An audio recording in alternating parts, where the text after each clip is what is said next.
Hello friends, mission IAS में आपका स्वागत है। आज हम विजन आईएएस की 12 जनवरी वाले डेली करंट अफेयर्स डिस्कस करेंगे। So friends, let's move to the first article. Basically ministry of environment ने management effectiveness evaluation report of 146 national parks wildlife sanctuaries release किए हैं। क्या फाइंडिंग्स है इस रिपोर्ट में, हम उसे डिटेल से जानेंगे।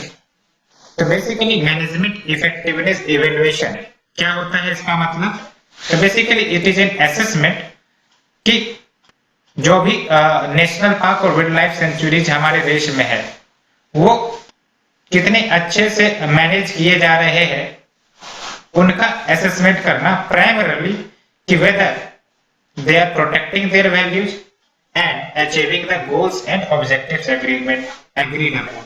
यानी कि जो भी एनपी एंड डब्ल्यूएस को एस्टेब्लिश करने के लिए जो एम्स एंड ऑब्जेक्टिव्स थे, क्या उसे फुलफिल किया जा रहा है या नहीं, उसका एक प्रकार से असेसमेंट किया जाता है एमईई के तहत। ये जो असेसमेंट प्रक्रिया भारत अपनाता है, इसे एडॉप्ट किया गया था आईयूसीएन के world commission on protected areas framework of MEE के तहत। क्या बेनिफिट होंगे एमईई के, तो बेसिकली इसकी मदद से एडेप्टिव अप्रोच टू मैनेजमेंट को इनेबल और सपोर्ट किए जा सकेंगे। इफेक्टिव रिसोर्स एलोकेशन में मदद मिलेगी। कैसे? क्योंकि जब ये रीजनल बेसिस पे असेसमेंट किए जाएंगे हर नेशनल पार्क का या वाइल्ड लाइफ सेंचुरीज का, तो किसके क्या कमी है, चैलेंजेज है, कितने फंड की जरूरत है, क्या मशीनरी की जरूरत है, इनका प्रॉपर एनालिसिस हो सकेगा। तो डेफिनेटली जो रिसोर्स एलोकेशन होंगे वो एज पर द नीड एलोकेट होंगे। As well as it promotes accountability and transparency, help involve the community and build constituency. तो कम्युनिटी को भी इन्वॉल्व करने में ये मदद करता है। साथ ही साथ जो वैल्यूज है एनपी एंड डब्ल्यूएलएस की, यानी कि national park and wild life sanctuary जिस एम्स एंड ऑब्जेक्टिव्स के लिए क्रिएट किया गया था, उनके वैल्यूज को भी ये प्रमोट करता ही है। ये जो मैनेजमेंट इफेक्टिवनेस इवैल्यूएशन, ये जो मेथडोलॉजी, ये गवर्नमेंट के द्वारा और इंटरनेशनल बॉडीज के द्वारा लगातार यूज किए जा रहे हैं to understand the strength and the weakness of the protected area management system. क्या हाईलाइट रहे हैं इस रिपोर्ट के, तो जो भारत के जितने भी प्रोटेक्टेड एरियाज हैं उनका जो ओवरऑल मीन एमईई स्कोर रहा है वो 62.01% रहा है, which is higher than the global mean of 56%। तो काफी खुशी की बात है और ये इंडिकेट करता है कि भारत मेराइन या फिर जो स्पीसीज बायोडायवर्सिटी को प्रोटेक्ट करने में कितना पॉजिटिव कार्य कर रहा है as compare to the global world.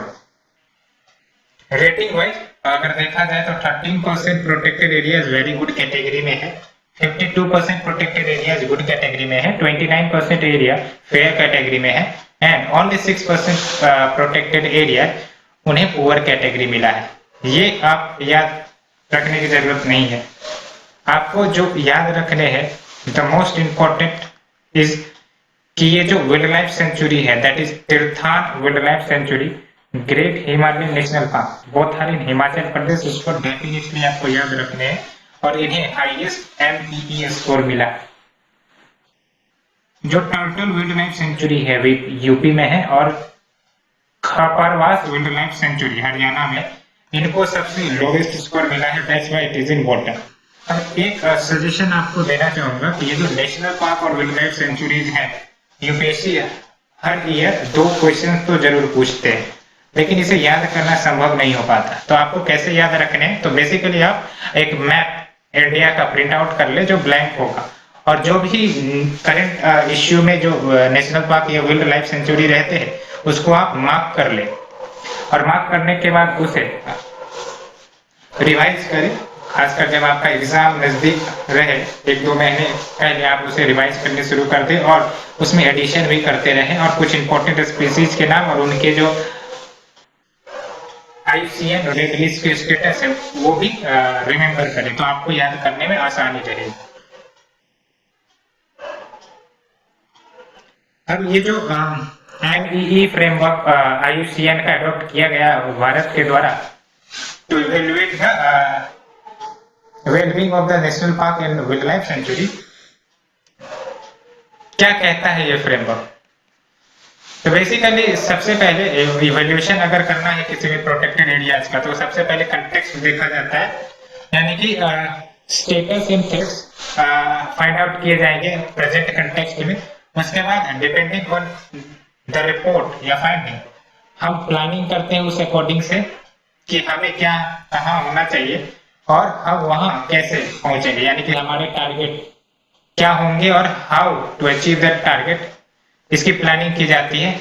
और फिर इनपुट फाइंड आउट किया जाएगा कि इस टारगेट को अचीव करने के लिए हमें किस किस टूल्स की जरूरत होगी, और उसके बाद हम प्रोसेस में लग जाते हैं कि how do we go about management, की मैनेजमेंट कैसे की जाएगी। उसके बाद आउटपुट एनालिसिस किया जाता है कि हमने जो चाहा और क्या मिला, इसका एनालिसिस किया जाता है। तो ये इवोल्यूशन का एक प्रोसीजर है, ये आपको याद रखने की जरूरत नहीं है। तो फ्रेंड्स लेट्स मूव टू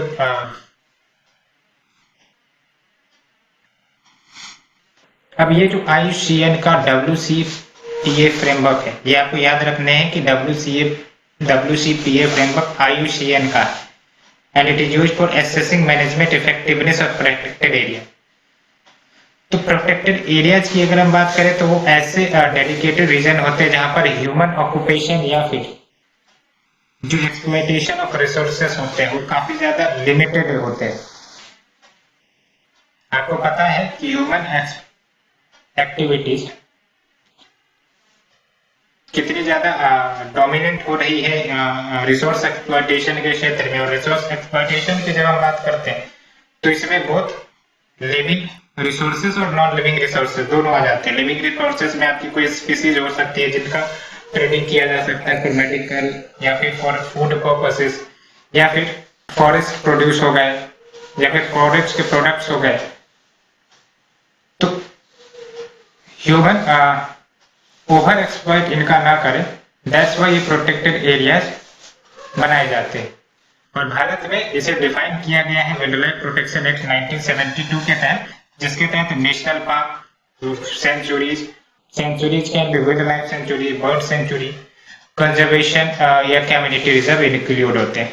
अगर प्रेजेंट स्टेटस देखें भारत का तो इंडिया के पास 903 प्रोटेक्टेड एरियाज है covering about 5% of the total geographical area, यानी कि टोटल जियोग्राफिकल एरिया भारत का जो भी है उसका 5% एरिया प्रोटेक्टेड एरियाज की कैटेगरी में आता है। ये डाटा आपको याद रखने हैं। Let's move to the next article friend. Basically RBI ने अपना फाइनेंशियल स्टेबिलिटी रिपोर्ट 2021 रिलीज कर दिए है। काफी इंपॉर्टेंट रिपोर्ट होता है ये। और सबसे पहली बात जो आपको प्रीलिम्स पॉइंट ऑफ व्यू से याद रखनी है कि who releases the financial stability report. और मेंस के लिए कुछ जो फाइंडिंग्स रहे हैं उसको आपको जानने की जरूरत होगी। तो ये जो फाइनेंशियल स्टेबिलिटी रिपोर्ट है ये बेसिकली जो भी हमारे बैंकिंग सेक्टर है या फाइनेंशियल सेक्टर है उनकी फाइनेंशियल स्टेबिलिटी के रिस्क को एनालाइज करता है। साथ ही साथ वो ये भी एनालाइज करता है कि जो भी हमारा फाइनेंशियल सिस्टम है वो इन रिस्क को झेलने के लिए कितना रिजाइलेंट है। रिजाइलेंट यानी कि मजबूत है, कि अगर कोई फाइनेंशियल क्राइसिस आ गया, जैसे से कोई बैंक डूब गया या फिर इकोनॉमिक रिसेशन या कुछ भी आ गया, तो क्या हमारा फाइनेंशियल सिस्टम उस रिस्क से निपटने के लिए सक्षम है या नहीं है, उसको एनालाइज या रिपोर्ट करता है। तो इसे रिलीज कर दिए गए हैं in the context of contemporaneous issues relating to development and regulation of financial sector. हमें हाईलाइट पे फोकस करने की जरूरत है। प्रीलिम्स के लिए आपको ये सब कीवर्ड्स और उनके डेफिनेशन पता रहने चाहिए कि capital to risk weighted asset ratio क्या होता है। तो जो पैरामीटर्स है जिसके ऊपर ये एनालाइज किए गए हैं, पहला पैरामीटर है capital to risk weighted asset ratio. क्या मतलब होता है इसका? तो इसे हम कैपिटल एडिक्वेसी रेशियो भी कहते हैं, और it is the ratio bank's capital in relation to its risk weighted asset and current liability. आपको पता होनी चाहिए कोई भी बैंक हो या फिर फाइनेंशियल इंस्टीट्यूशन हो, उनके एक अपना कैपिटल होता है यानी कि पूंजी होता है, जिसको हम बेस कह सकते हैं किसी भी कंपनी का। तो capital to risk weighted asset ratio का मतलब हुआ कि बैंक के जो भी कैपिटल है, लेट्स से कि 100 यूनिट कैपिटल है उसका, along with जो भी उनके रिस्क वेटेड एसेट है। रिस्क वेटेड एसेट का मतलब वैसे एसेट जो पार्टिकुलर रिस्क पोजेज करते हैं। अब ये कौन से एसेट होंगे? लेट्स से कि बैंकों ने जो भी लोन दिए हैं, तो वो जो लोन दिए हैं वो रिस्क एसेट है। कैसे? क्योंकि वो आ भी सकते हैं या फिर नहीं भी आ सकते, तो उसको कैलकुलेट करने के लिए प्रॉपर मैकेनिज्म होता है जिसके आधार पर रिस्क वेटेड एसेट कैलकुलेट किए जाते हैं। तो कैपिटल एडिक्वेसी रेशियो का क्या मतलब हुआ कि लेट्स से कि 100 यूनिट हमारा कैपिटल है और 70 यूनिट हमारा रिस्क वेटेड एसेट है, तो जो भी रेशियो निकल कर आएंगे वो हमारा कैपिटल एडिक्वेसी रेशियो होगा। और बासेल 3 नॉर्म्स के तहत CRAR कितने होने चाहिए? तो मिनिमम 8% होने ही चाहिए। तो हमारे जो शेड्यूल कमर्शियल बैंक्स हैं उनके क्या है CRAR? तो फाइंडिंग में ये पता चला है कि एज कंपेयर टू मार्च 2020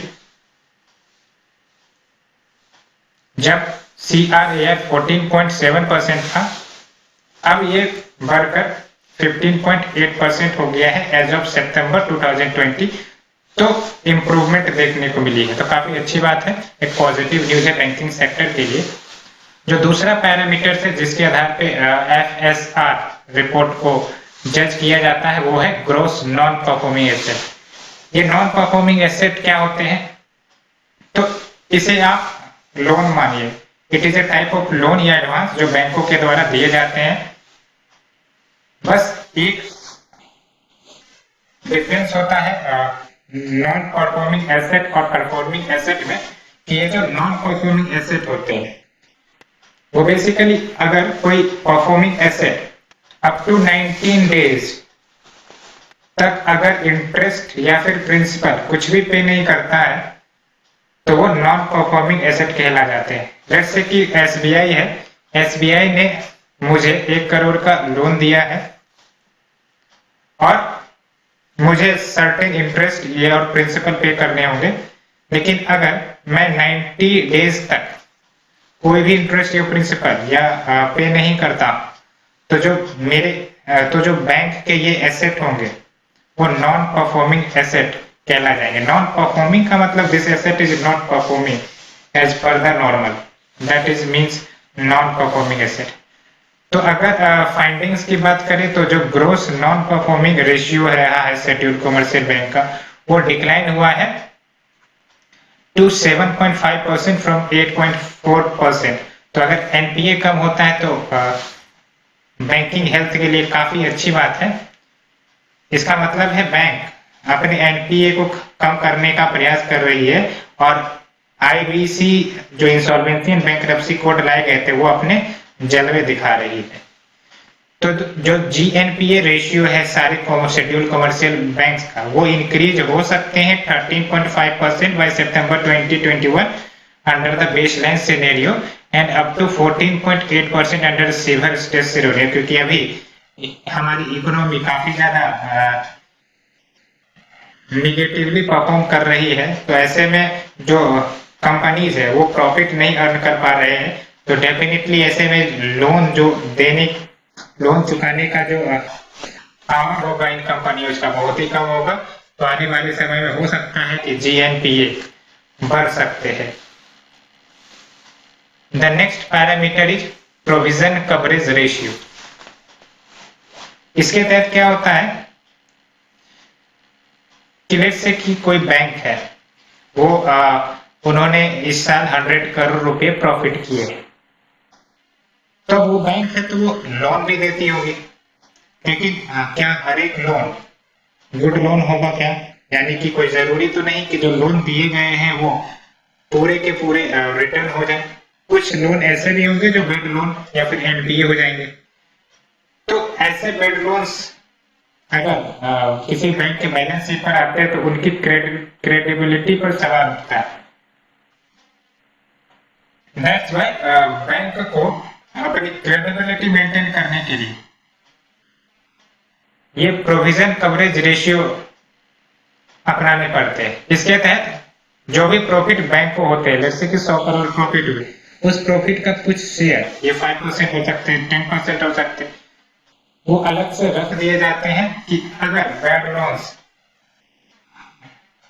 बढ़ते हैं तो उस बैड लोन्स के कारण होने वाली परेशानियों को हैंडल किए जा सके।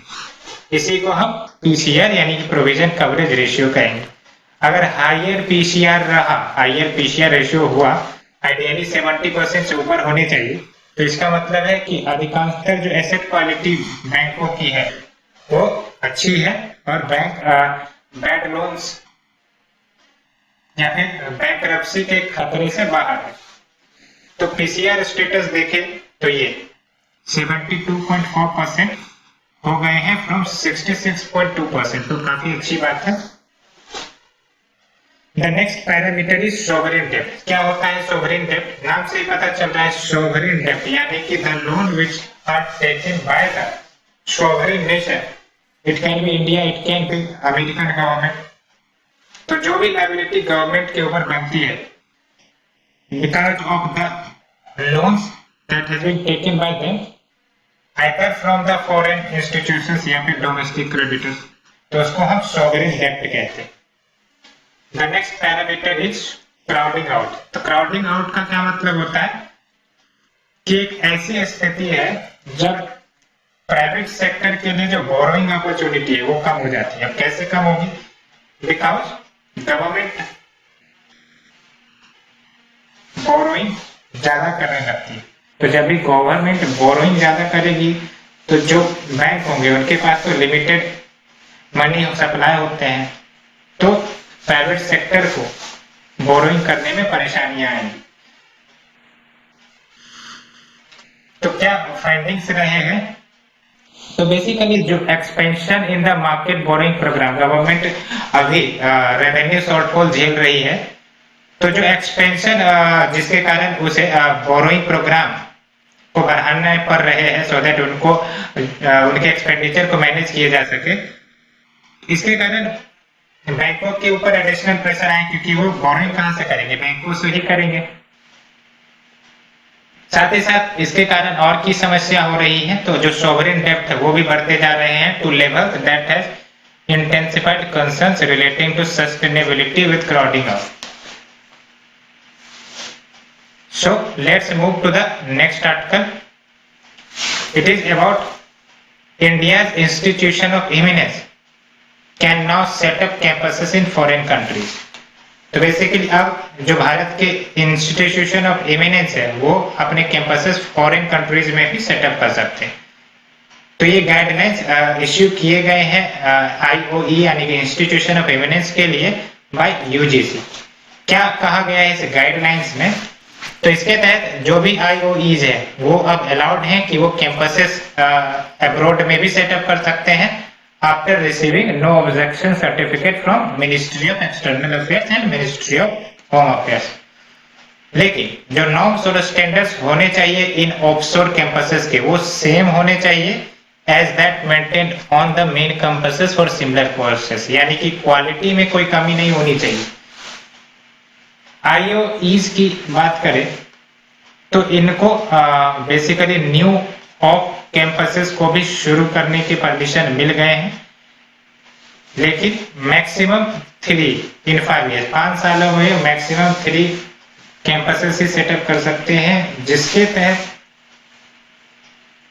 पर ईयर 1 इंस्टीट्यूशन ओनली, यानी कि एक एकेडमिक ईयर में एक ही कैंपसेस खोले जाएंगे, दूसरे एकेडमिक ईयर में दूसरा, तीसरे एकेडमिक ईयर में तीसरा, ऐसे चलेंगे। तो ये जो स्टेप लिए गए हैं तो basically it is in line with governments new national education policy, जो कहता है कि हाई परफॉर्मिंग यूनिवर्सिटी जो भारत के हैं उसको इनकरेज करने की जरूरत है कि वो कैंपसेस अब्रॉड में भी सेटअप करें। अगर हम आईओई स्कीम की बात करें तो ये लॉन्च किए गए थे सो दैट जो गवर्नमेंट का कमिटमेंट कि हायर एजुकेशनल इंस्टीट्यूशन को एम्पावर किए जाने चाहिए, साथ ही साथ उन्हें मदद किए जाए कि वो world best class teaching and research institution बनकर निकले। तो इस स्कीम के तहत 20 इंस्टीट्यूशन को सेलेक्ट किए गए थे। 10 जो थे पब्लिक सेक्टर के थे और 10 प्राइवेट के थे।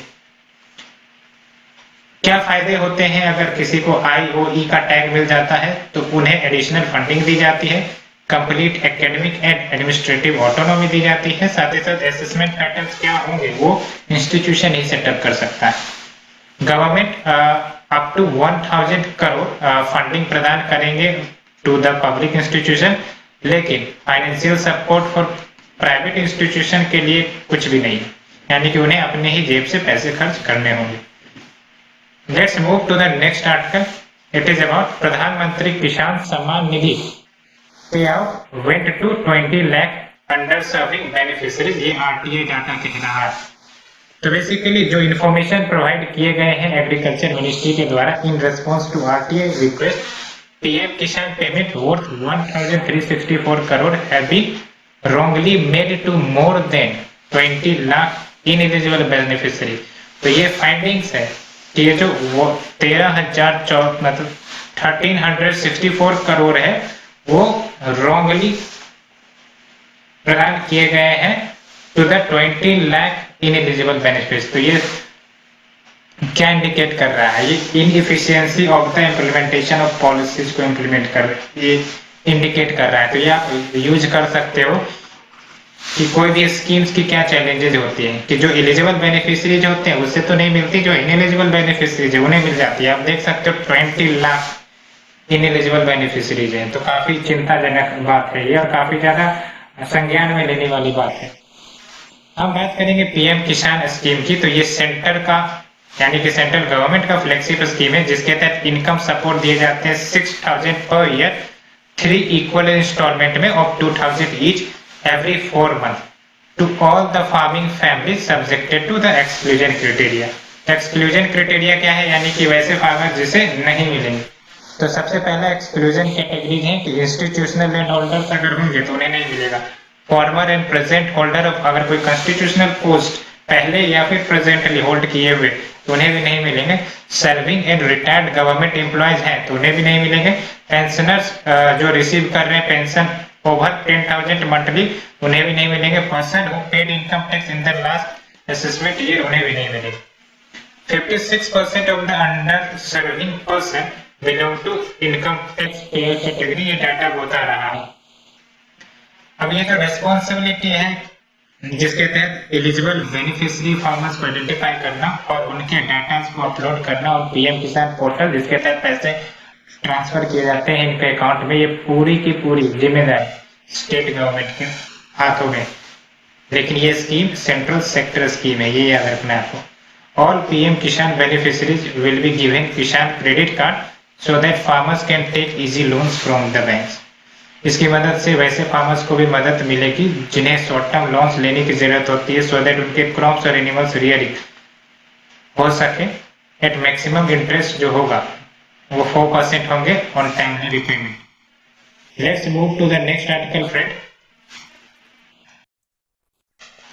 It is about polar vortex. तो क्या न्यूज है? Polar vortex threatens to send the US Europe into deep freeze. हम बात करेंगे पोलर वर्टेक्स के बारे में। बेसिकली ये एक वेदर एसोसिएटेड फेनोमेना है।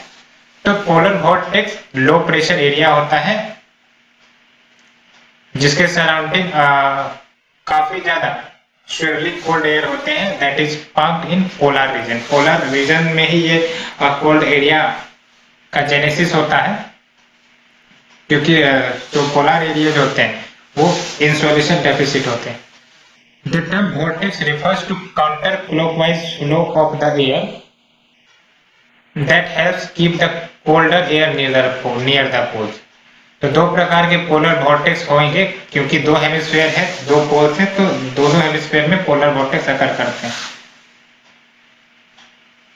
One exists in troposphere, the troposphere polar vortex is one that affects our weather। तो ये जो ट्रोपोस्फेरिक पोलर वॉर्टेक्स है ये हमारे वेदर को इफेक्ट करते हैं। जो दूसरा है वो स्ट्रेटोस्फेयर है, स्ट्रेटोस्फेयर में एग्जिस्ट करता है और it is much more compact than its tropospheric counterpart. काफी कम एरिया को ये कवर करता है जो स्ट्रेटोस्फेयर में पोलर वॉर्टेक्स क्रिएट होते हैं। अगर दो पोलर वॉर्टेक्स लाइन अप हो जाए जस्ट राइट तो वेरी डीप फ्रीजिंग कंडीशन हो सकते हैं। Boundary of polar vortex is really the boundary between cold polar air to the north and the warmer subtropical air consisting northern hemisphere। और जो boundary है वो एक्चुअली डिफाइन होते हैं पोलर फ्रंट जेट स्ट्रीम के द्वारा which is a narrow band very very fast flowing air moving from west to east. आपको पता है कि जेट स्ट्रीम काफी ज्यादा हाई स्पीड फ्लोइंग एयर होते हैं और ये west to east generally flow करते हैं। But the boundary shift all the time, it shrinks in summer. तो ये जो बाउंड्री है पोलर वॉर्टेक्स की वो शिफ्ट होते रहती है बिकॉज समर विंटर ये सब सीजन आते जाते रहते हैं। तो समर में श्रिंक कर जाते हैं पोलवर्ड की तरफ और विंटर में ये जो पोलर वॉर्टेक्स है because excessive cold air southward move करते हैं विद द जेट स्ट्रीम। इसी को हम कहते हैं पोलर वॉर्टेक्स इवेंट। तो यहाँ पर देख सकते हो this science behind polar vortex. तो polar vortex is a large area of low pressure और उसके सराउंडिंग जो कोल्ड एयर होते हैं और ये अर्थ के नॉर्थ पोल और साउथ पोल दोनों में अकर करते हैं। ये जो टर्म वॉर्टेक्स है refers to the counter clockwise flow. Counter clockwise flow यानी कि which is against the clockwise direction यानी कि दिस डायरेक्शन काउंटर क्लॉकवाइज। तो आप देख सकते हो ये counter clockwise that helps keep the colder air close to the poles। और often जब विंटर होता है विंटर नॉर्दर्न हेमिस्फीयर में तो पोलर वॉर्टेक्स लेस स्टेबल हो जाते हैं, इसलिए वो आप देख सकते हो कि विंटर में क्या हो रहा है ये पोलर वॉर्टेक्स ये एक्सपेंड कर रहे हैं। व्हाई? बिकॉज विंटर आ गया है। तो विंटर आने के कारण ये जो कोल्डर रीजन है वो एक्सपेंड करेंगे टुवर्ड्स ट्रॉपिकल या इक्वेटोरियल रीजन। दैट्स व्हाई ये जो सराउंडिंग अफ्रीका अमेरिकाज है या फिर जो हायर लैटिट्यूड वाले नेशंस है, इवन जो टेम्परेट लैटिट्यूड वाले नेशंस है वहां पर ये कोल्ड वेव फ्लो करती है जिसके कारण जो टेम्परेचर या वेदर एंड क्लाइमेट होते हैं काफी ज्यादा फ्रीजिंग हो जाते हैं। जो वाटर है या फिर जो स्नोफॉल जैसे इवेंट्स होने लगते हैं with the jet stream। the polar vortex is nothing new, in fact it is thought that the term first appeared। ये तो टर्म 1853 में फर्स्ट अपेयर हुए थे। आपको ये याद रखने की जरूरत नहीं, बस ये याद रखना है कि पोलर वॉर्टेक्स इवेंट से क्या होता है कि जो कोल्ड वेव है वो लोअर लैटिट्यूड की तरफ एक्सटेंड कर जाते हैं और जो आपका यूरोप है या फिर यूएस है ये सब डीप फ्रीज में चला जाता है because of the excessive cold temperature which are brought by the cold wave from the higher latitude. और समर में क्या होंगे ये श्रिंक होके अपने नॉर्मल पोजीशन पर चले जाएंगे। तो समर का डायग्राम ये है और विंटर में ये एक्सपेंड हो जाते हैं और अमेरिका और यूरोप को अफेक्ट करते हैं। Let's move to the shorter news friend. It is about Bharatmala project. तो basically national highway authority of India इन्होंने रोड्स आइडेंटिफाई किए हैं जिनका क्यूमुलेटिव लेंथ, क्यूमुलेटिव यानी कि टोटल लेंथ जिसको आप कह सकते हो 5000 किलोमीटर होते हैं और उनको बिल्ड किए जाएंगे भारतमाला फेज 2 प्रोजेक्ट के तहत। तो अगर हम बात करें भारतमाला परियोजना की तो ये ministry of road transport and highways के तहत चलाई जा रही है जिसका मकसद है कि approx 65,000 kilometre of national highway build किए जाए। फर्स्ट फेज ऑफ भारतमाला 2017 में अप्रूव हुआ था जिसमें 24,800 किलोमीटर के नेशनल हाईवे कंस्ट्रक्ट किए गए in addition to 10,000 kilometre ongoing kilometre of roads under which NH national highway development programme चल रहे हैं। तो इस प्रोजेक्ट के बेनिफिट क्या होंगे? कनेक्टिविटी को बूस्ट करेगा, जो इकोनॉमिक कॉरिडोर्स है स्पेशली यानी कि जो फ्राइट्स इधर से उधर मूव करते हैं उनके मूवमेंट को इजियर और शानदार बनाएगा। Border area and far flung area यहाँ तक भी कनेक्टिविटी प्रदान की जाएगी। The next news is north east venture fund. तो it is a first of its kind financial instrument जो नॉर्थ ईस्टर्न रीजन को डेडिकेट किए गए हैं so that businesses venture north eastern region में प्रमोट किए जाए, स्किल डेवलपमेंट उन रीजन में प्रदान किए जाए। तो इस फंड का इस्तेमाल स्पेसिफिकली नॉर्थ ईस्ट के बिजनेसेस को स्टेब्लिश करने में, वहां स्किल डेवलपमेंट करवाने में किए जाएंगे और इसे लॉन्च किया गया है ministry of development of north eastern region. और ये जो फंड है टारगेट करते हैं to invest in startups and unique business opportunities अगर कोई है तो, to provide resources for new entrepreneurship. NEVF is on early and growth stage investment for mostly the enterprises involved in, है ना, तो बेसिकली किस पर फोकस करेगा, mostly the enterprises which are involved in food processing, health care, tourism, segregation of services, IT एवं others. Let's move to the next news, it is about Atal tinkering labs. ये UPSC का favourite question है prelims में और पूछे ही जाते हैं। तो क्या न्यूज है, तो बेसिकली इसरो 100 अटल टिंकरिंग लैब्स को अडॉप्ट करेगा across the country so that वहां पर साइंटिफिक टेम्परामेंट प्रमोट किया जा सके एवं the students and encourage them for space education and space technology related innovation. अगर हम बात करें अटल टिंकरिंग लैब, तो बेसिकली वर्क स्पेस है जहां पर यंग माइंड्स अपने आइडियाज को शेप दे सकते हैं through hand on do itself mode, क्योंकि ये लैब उन्हें वो सबसे टूल्स प्रदान करते हैं और वहां पर फिर वो अपने इनोवेटिव स्किल्स लर्न कर सकते हैं।